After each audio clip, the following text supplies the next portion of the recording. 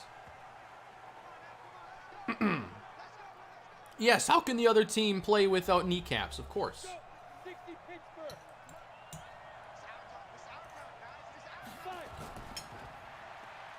3-0 Denver. Deion Price gets 4. Break. Check 13.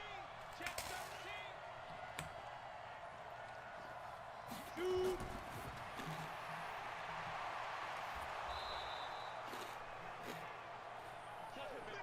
On the set. Clear. I've been watching those videos from that franchise guy. His deep dives are so good.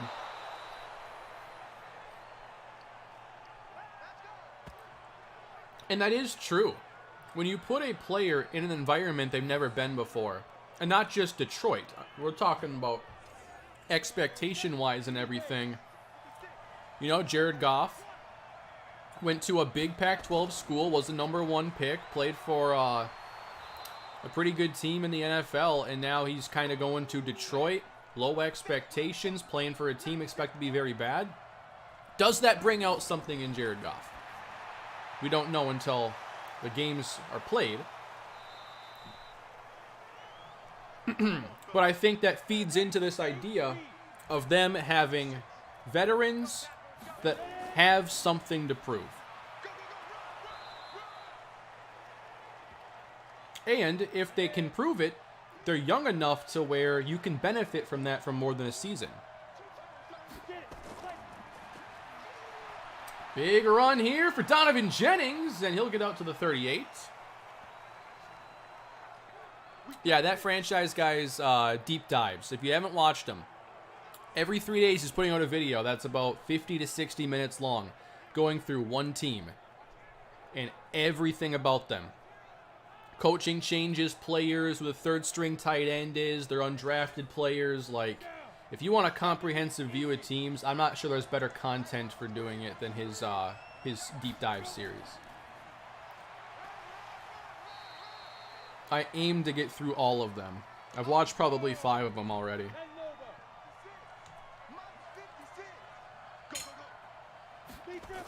This will be posted later, yep.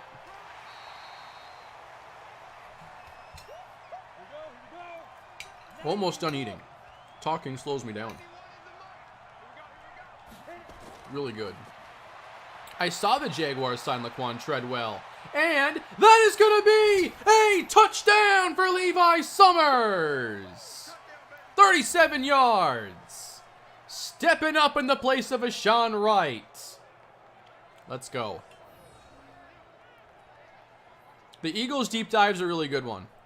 They're all good, but I really enjoyed the Eagles one.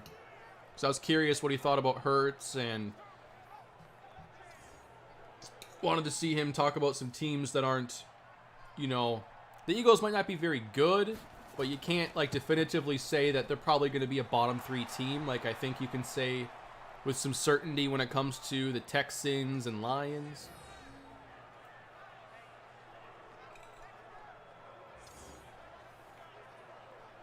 He does his work. He does a really good job.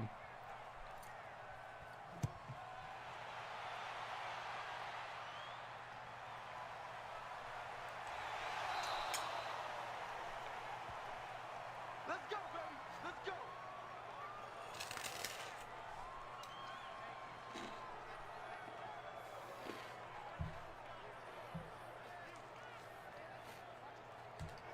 Here we go. Waiting. Oh, you got deep. Kill.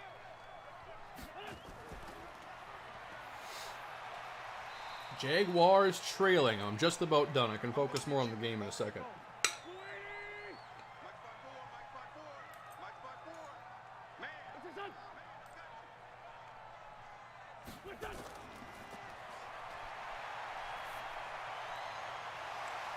Almost, but it's contested by Eric McKinney. 54, check, watch 54, watch 54. One more bite. Play fake for Wentz, and a wonderful catch at the 38-yard line. What a play.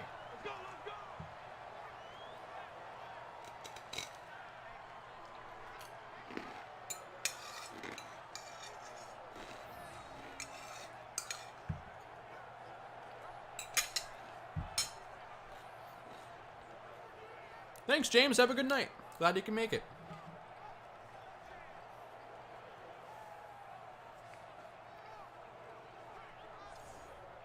Here we go. 280. 27. Bang it.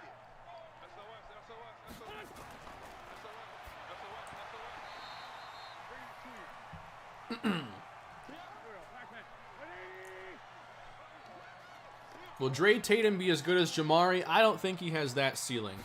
Jamari's rare. He's the Kyle Pitts of defense. No! Jim Jackson's hurt. No! I will not stand for this. Please be okay.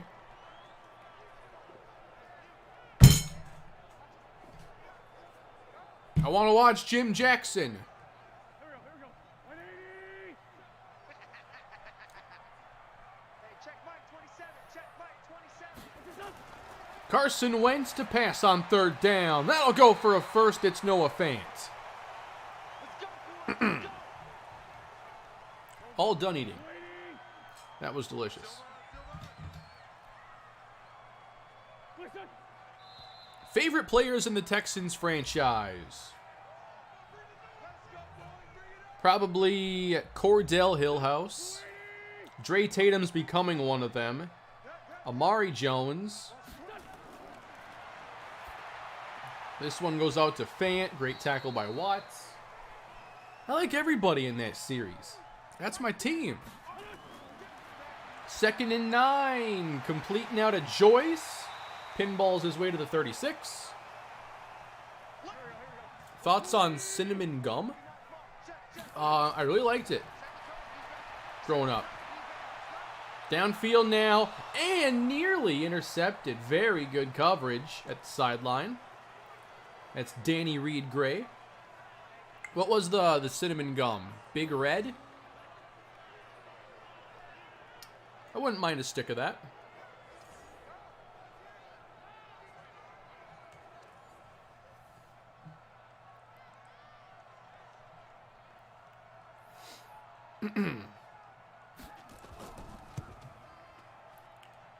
Coming up short. No good. Kane, what's your take on how my Steelers season might go? I'm honestly a little bit down on them because I'm concerned about Ben and the O-line, and that both could hold the team back. It's not that I don't like Najee Harris. I like him a lot. Understand why they took him. But I do think the offensive line poses a problem. It wasn't a great run blocking line last year. Now they've lost some of those players. Pouncey retired. I forget the name of the guard that's now in LA, and they lost Villanueva. They got some replacements, but I'm not sure it's enough. And then I think that Ben is maybe playing starting a year too long. Last year, I think, was kind of showing that maybe it's time to think about what's next. But, you know, the Steelers have a really good defense. They're not a team that's like, let's sit back for a year. And I can understand that. And you're picking too low to take a top quarterback anyway. So I like them adding Dwayne Haskins at least, so you have a shot there. You know, it's a good organization with a good, like, team culture, so maybe you can get a guy like Dwayne Haskins' career turned around eventually. But I just feel like the arrow is pointing up so much for Cleveland. I like what the Ravens have done, and I think they've only gotten better. So to me, the Steelers are more of like a second or third wild card team if they can have a solid year. But I'm expecting them to win like 9 games or so.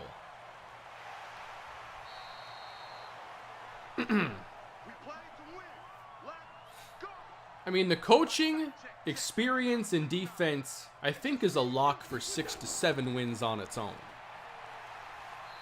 But I'm just wondering, you know, can they go toe-to-toe with the top teams, even in their own division, with Ben and the O-line?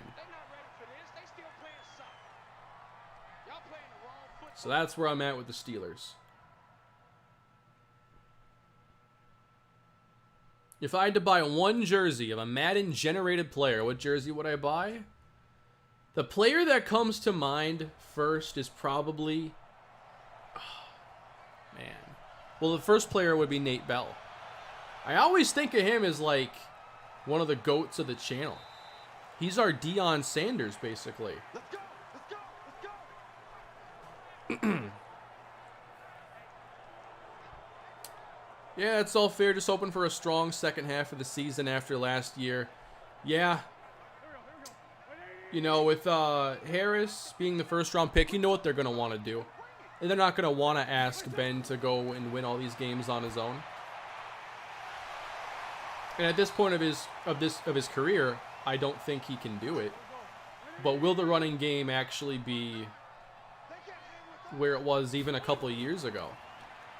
The first year without Le'Veon Bell. I think their hope is that Harris replaces what Bell did and buys them time to find a quarterback. But at the same time, like, if you hit on Najee Harris, you're right about the running game, and it helps you get back to the postseason, you still need a plan after that for quarterback. And another playoff year would make it tougher. You're going to have to replace Ben either way. But I totally get it. The defense is too good to not try to win. And to at least pivot the offensive identity to Harris in the running game. Penalty.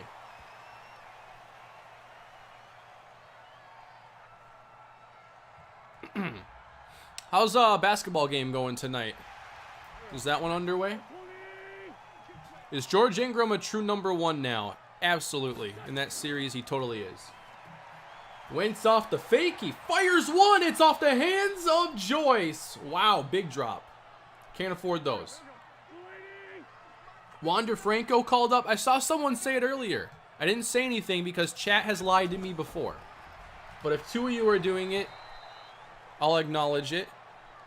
Wow, it's time.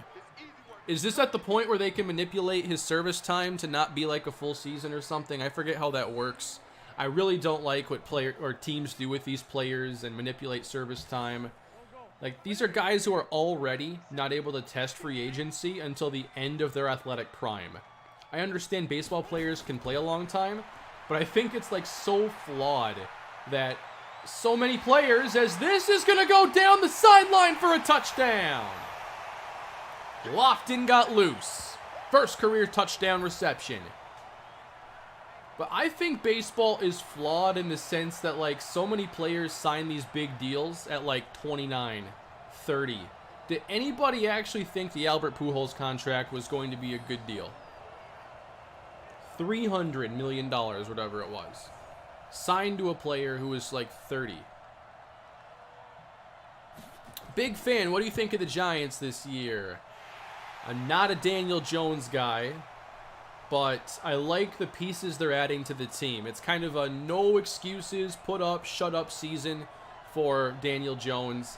I personally am not a believer, but I mean, hopefully healthy Barkley, Kenny Golladay. You got some things to be hopeful for, at least. The team's not a complete dumpster fire or anything. How do I feel about the Patriots? Very excited about New England, Juan. I think they're going to bounce back in a big way. And I think as the entire league zigs, the Patriots zag. I'm talking about what teams have done at linebacker, getting lighter, and focusing on the coverage aspect of the game. And there are going to be a couple teams that go in the opposite direction from like the wide open, pass heavy offenses, get the ball out quick. I think the Titans are one of those teams. Minnesota's one of those teams. And the Patriots might have the best version of it this year. 2 tight end offense. They're going to run the ball. I think they're going to be a heavy run team. I can't wait to see that style play out in 2021. Super excited for it.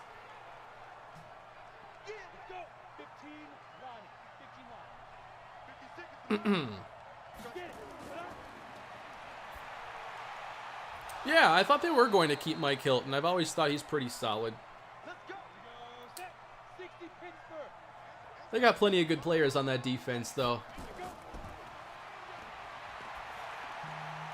That's caught by Summers, and we are moving the ball again. Sheffield 16-19 with all like backup receivers.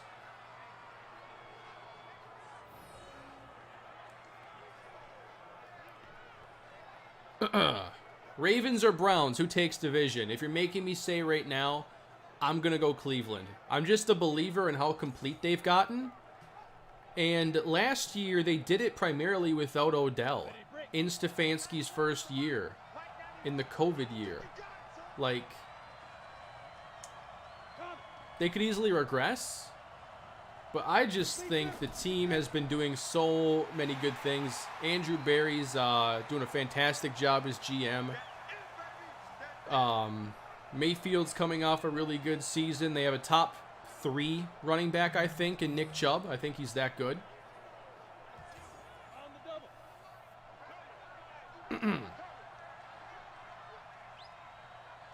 And defensively, I mean, you have one of the best edge rushers in the game right now.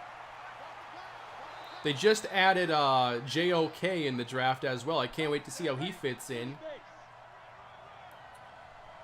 Oh, I did see Kim's homer yesterday. Yeah, the call of it was great. That was a big home run. That was sweet.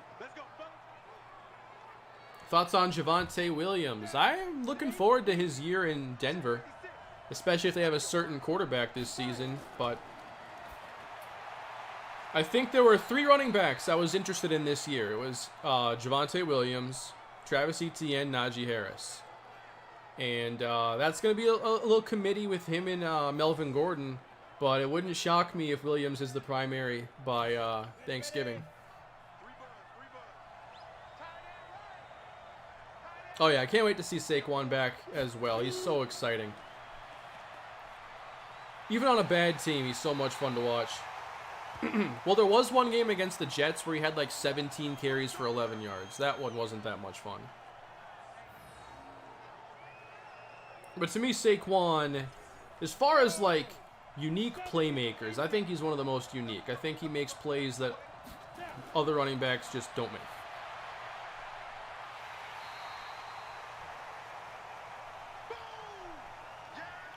Name 3 current athletes in any sport that you would want to hang out with, get their autograph. You can't pick Brady, LeBron, or Steph. 3 athletes in any sport I would want to hang out with and get their autograph.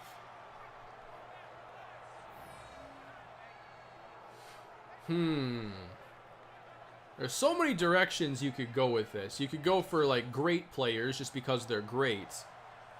Or you could go for, like, the Ryan Fitzpatricks of the world.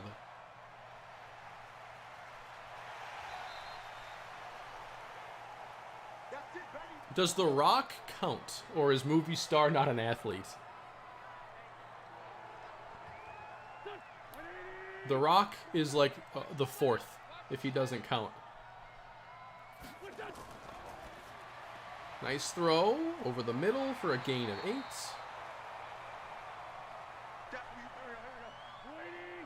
Does Deion Sanders count? Because I love Deion, even though he doesn't play anymore. I think he'd be a hilarious person to like spend a day with.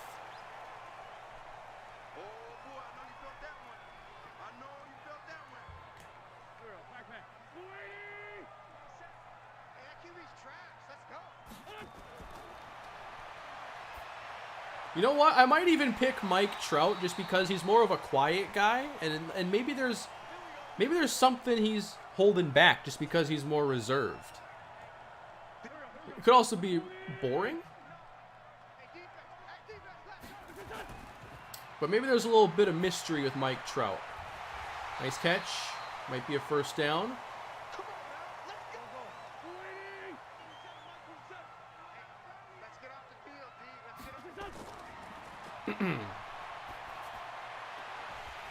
Wow, another catch, this time at the Denver 30-yard line. Here come the Jaguars.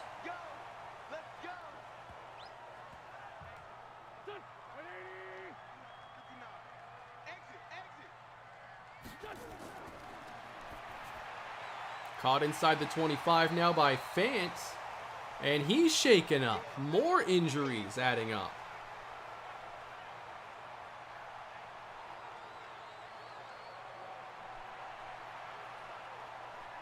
Oh, man. He's out of the game. Jackson's out of the game at running back. Here we go. 180. 59. Mike to 59. Let's go, tight end. Let's go right here now. They'll set up the screen now on second down. There's some room on the outside. McKinney comes in to get the tackle. Hey, Kane just became a member after finally getting back to work. Thank you for the years of content that provided me tons of entertainment through quarantine. Happy to hear it, Mike. Glad to have you aboard here as a member. Congratulations on landing a job. Hope you're doing well. I like the Noah Fant storyline in this series. Yeah, it was definitely a fun one. Wow, that was backwards.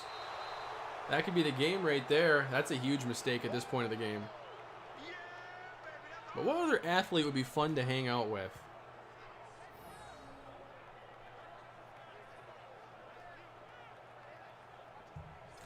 Here we go.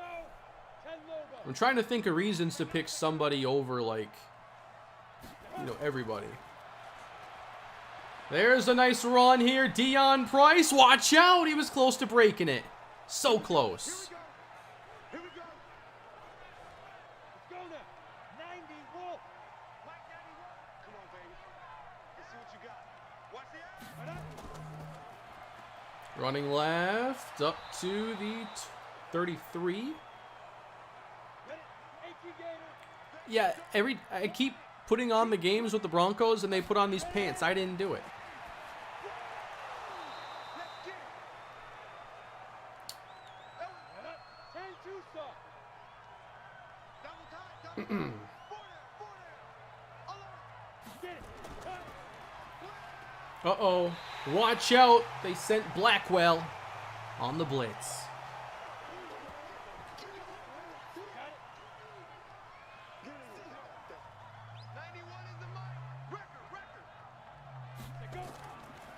Oh, Marshawn Lynch. Yeah, he'd probably be number 1, wouldn't he? It's easier to think of some of these ex-players. I came up with Deion Sanders, now Marshawn Lynch. That one is going to be incomplete, so the Jaguars will get it back. There's still plenty of time to go in the game.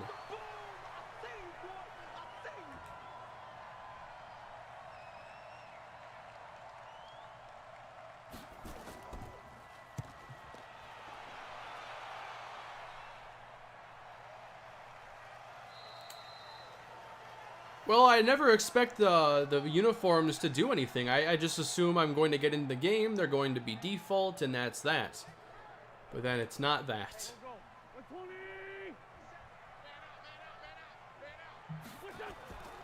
Empty set on first down. Jaguars gotta get down the field, and they're going in the wrong direction. Eric Palmer at the 12. I can pick it manually, though, to get it right.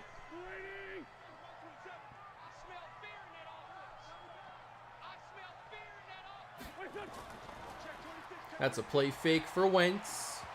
Wow, contested that one. Toa Tuilau Pupu. I'm really enjoying the Texans and Rockies recently. Happy to hear it. Rockies have been a lot of fun. I want to increase the speed on that series. Nice catch. Wow, that was sweet. So, Rockies video tomorrow. That's happening.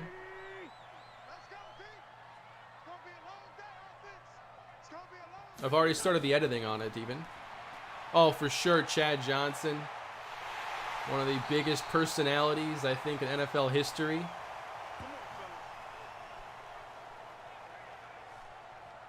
Ocho Cinco. I could picture in Chad Johnson's house him having, like, just a massive blown-up picture of himself on the wall. Dumped off for a gain of 5. No, no, no. Akinjide grabbing his wrist.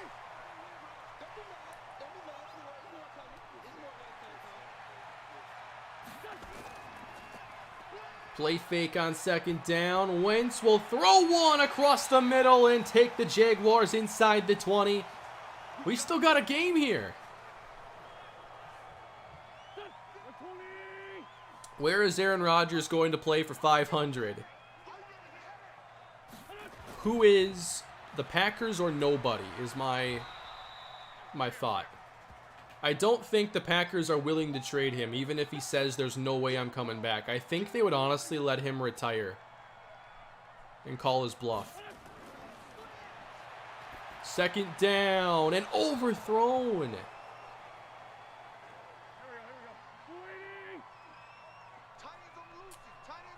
As much as I'd like to see Rodgers in Denver, I just don't see them pulling off the trade. So that didn't go anywhere. They're going to have to kick a field goal this time. Still got to get the ball back for a touchdown. Do I have any draft classes I'd recommend? I've used all of yours. I don't have any other ones right now. I'm sure there are some other fictional draft classes that are made, but I don't know of them off the top of my head.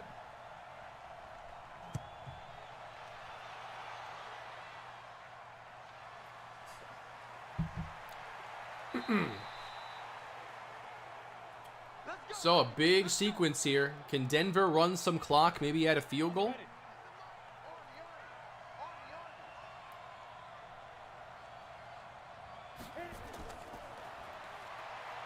Here's Sheffield to the air on first down. It'll be out to Price, who makes a man miss before he gets out of bounds. I like that move. Do I enjoy open world games, or have I ever played them? I do like open world games.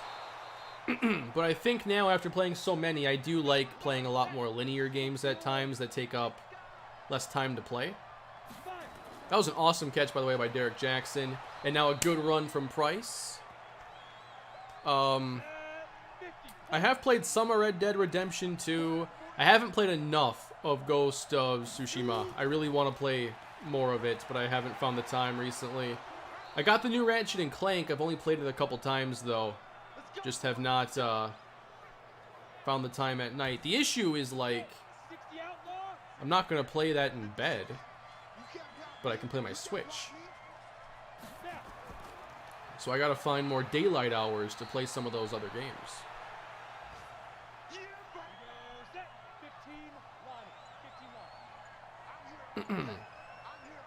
I do like open world games when they're done well. Breath of the Wild, I mean, was fantastic. Caught. That's a first down for Molina. This is going well. We're into field goal range now.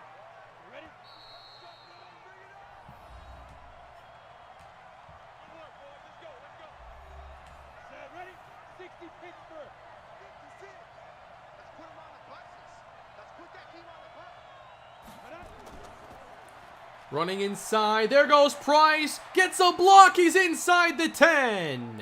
Almost over.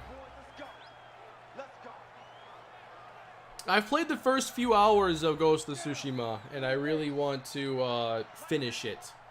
Because the gameplay is outstanding, and it looks like... Touchdown! Let's go. Touchdown, Derek Jackson. It looks like a PS5 game to me. I'm playing it on a 4K monitor, and with the update they made to it for the PS4 Pro, it looks like what a PS5 game should be.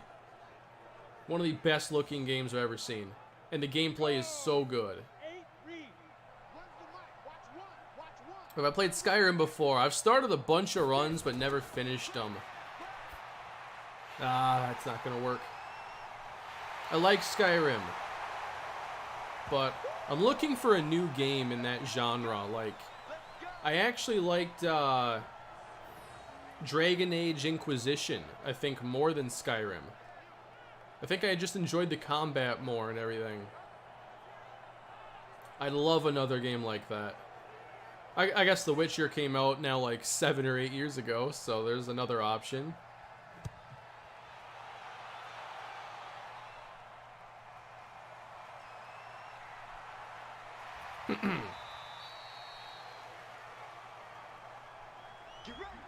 Am I an Olympics guy? I mean, there are certain events I get interested in.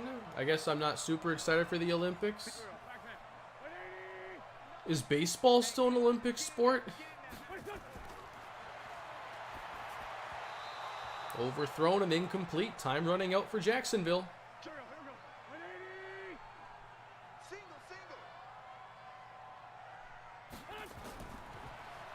Second and 10 for Wentz. And this one is contested and incomplete.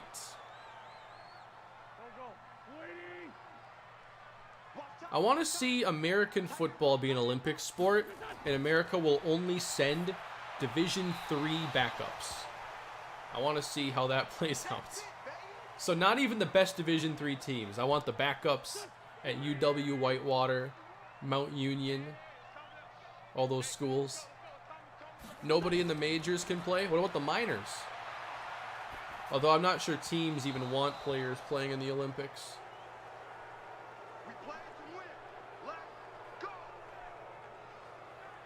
Can you imagine how awesome it would be to, like, imagine... Like, obviously the pitching over here is pretty phenomenal, but I'd love to see, like, hitters from around the world. Like, some of the best Korean hitters and Japanese hitters with the American hitters. Maybe against some, like, lower... Well, I mean... I still think the American teams would be dominant against any level of pitching, but... That'd be pretty sweet if that could ever happen. Play fake on first down. And caught inside the 15 by Summers. A nice day for him. Sheffield continues a wonderful start to the year. And without number 1 receiver Vashawn Wright, it's been the Levi Summers show.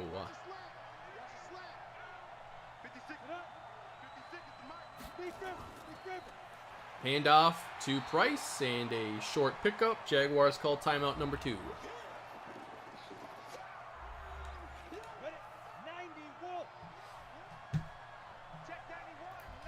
I'm excited for the home run derby though.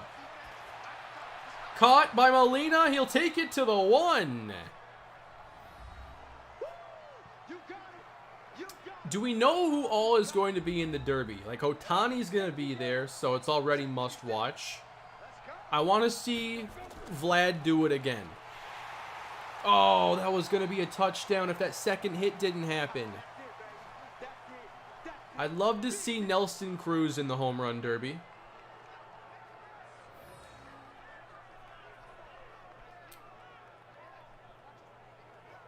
Who else?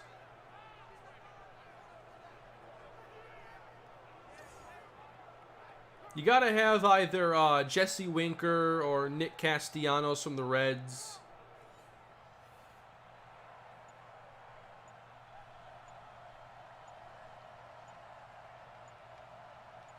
Oh, yeah, Tatis. That goes without saying. Of course I want to see Tatis there. Yeah, Cedric Mullins has been really good this year. I was watching their game today, and the The Blue Jays broadcast was talking about him being a switch hitter in the past, which I didn't know. And he gave that up to just focus on left-handed hitting, and now he's hitting for average, hitting for power, doing a really good job. I do console for Madden Franchise. Yeah, if we had Vlad, Tatis, Acuna, Ohtani, Winker. Of course, you could always have someone who's been in there before, like Alonso or Judge. I remember the one with Judge and Sano was a lot of fun. Maybe Devers? I could see that. Yeah, Devers has had a really good year. I think he went yard today. Do I want to trade or keep Buxton? Keep him for a long, long time. I really like Byron Buxton, my favorite player, so please keep him.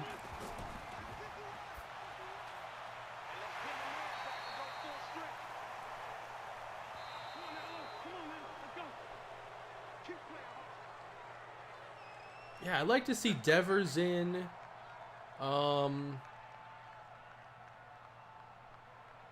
Trying to think of who else I'd want to see in the Derby this year.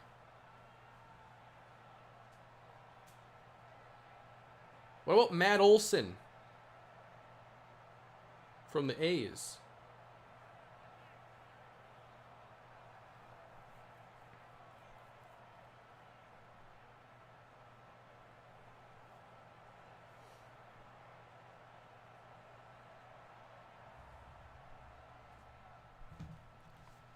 Denver's able to get the victory once again, and they stay undefeated. A perfect 4-0 to start the season. Good effort by Carson Wentz, but just not enough. Price goes over 100 yards for the third time in 4 games. Summers, 11 catches, $161. That's one of the big takeaways, is just how much he was able to step up for us today. That's a big-time performance. Maybe we get Summers in the thumbnail for that one.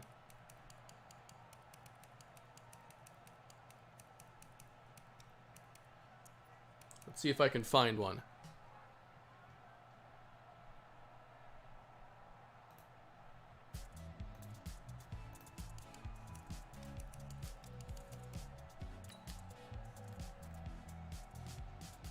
I'd love to see Buxton or Cruz in there.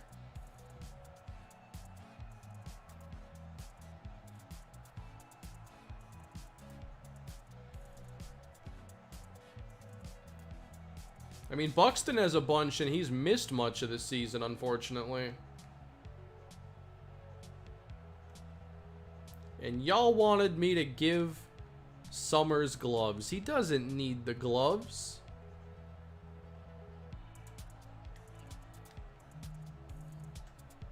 Come on. I wish I could split the difference there.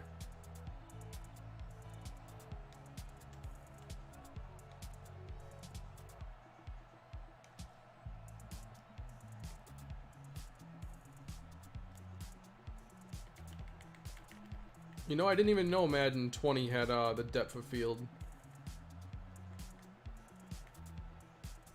Now, if I could get it to work, that'd be something.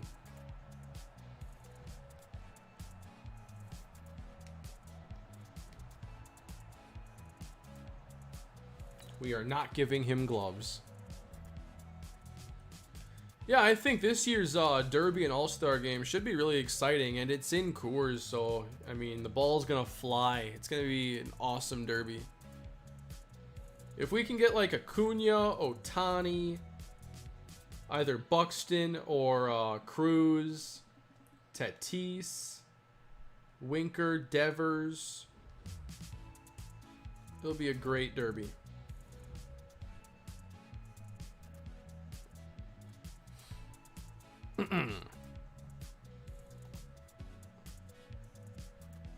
How about Adolis Garcia from the Rangers? He's hit a ton of home runs this season. 4-0 Denver. That means when I record the live part of this episode, it's going to be Chargers and Chiefs. Yeah, I like the price thumbnail for this. It was super simple. Maybe simpler approach is better. I wouldn't mind seeing Stanton just because I think he could actually hit it like 520 feet legitimately in Coors. Oh, man.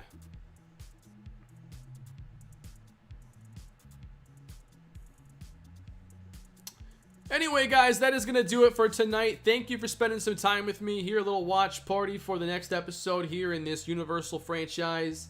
And that'll be out probably in a few days.